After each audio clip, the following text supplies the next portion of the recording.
Hello, everyone.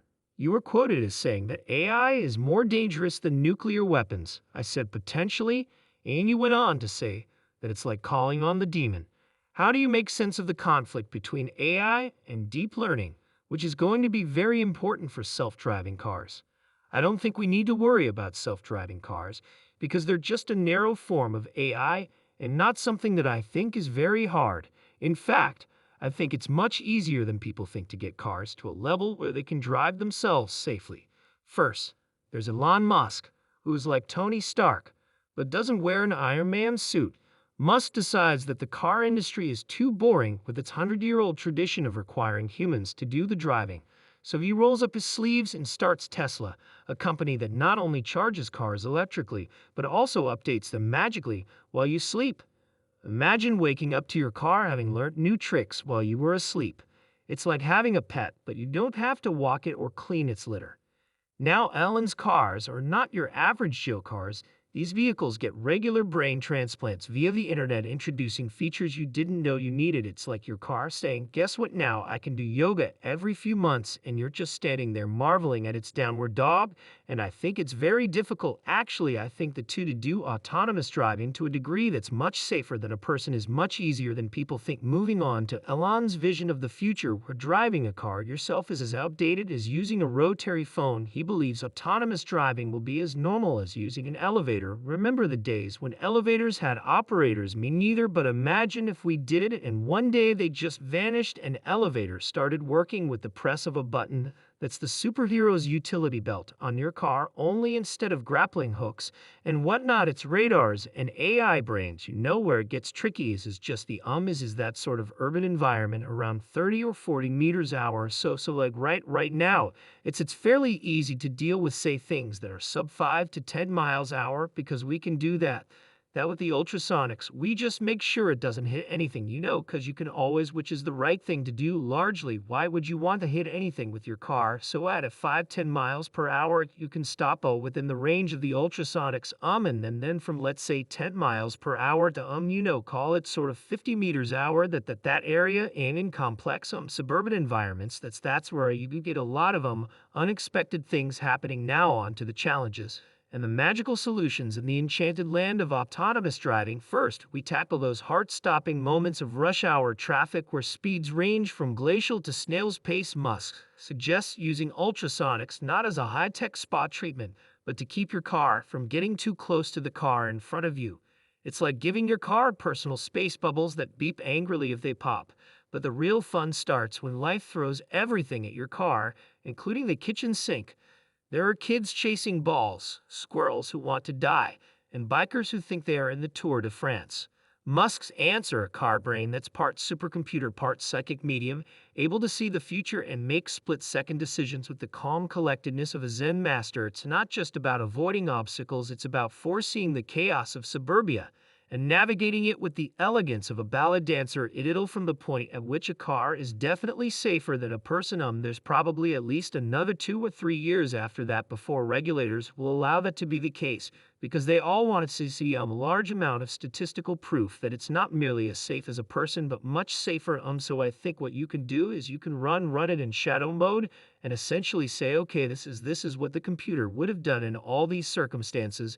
And was there a crash, or was there not? Like, what are the false positive felt false negatives? And then, achieve a large population group, and then make a really clear statistical argument with the regulators, and then they're going to digest that, observe it for a while, see if they agree with it.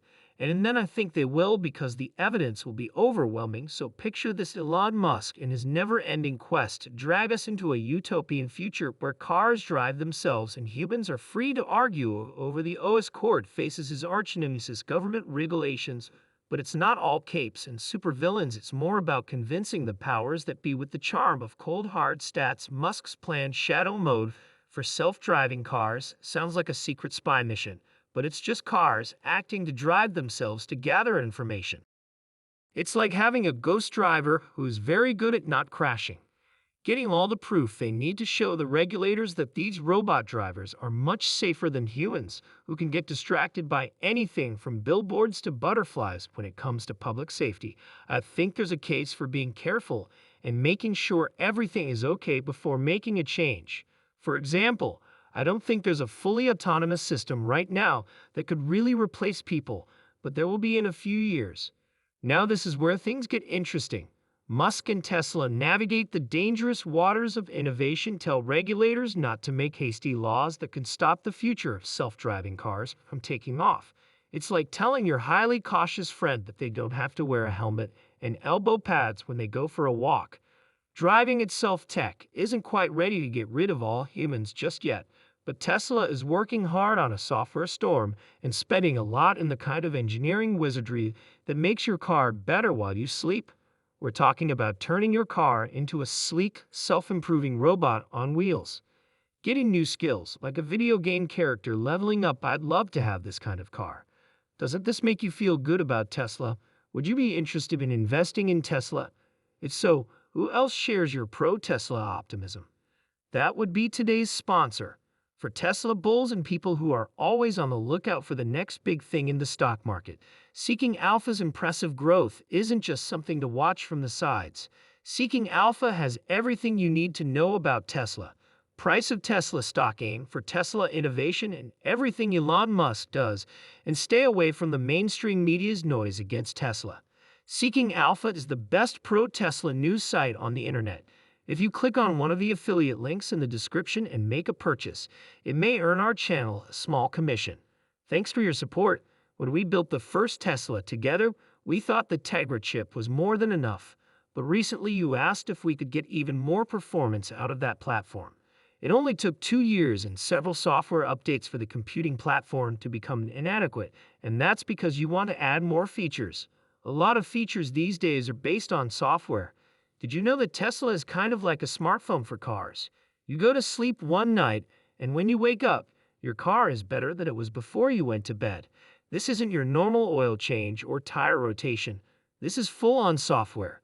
Evolution, turning your Tesla from a car into a moving work of art. Of tech from the future. It's like your car goes to the gym and learns a new language overnight thanks to Wi-Fi.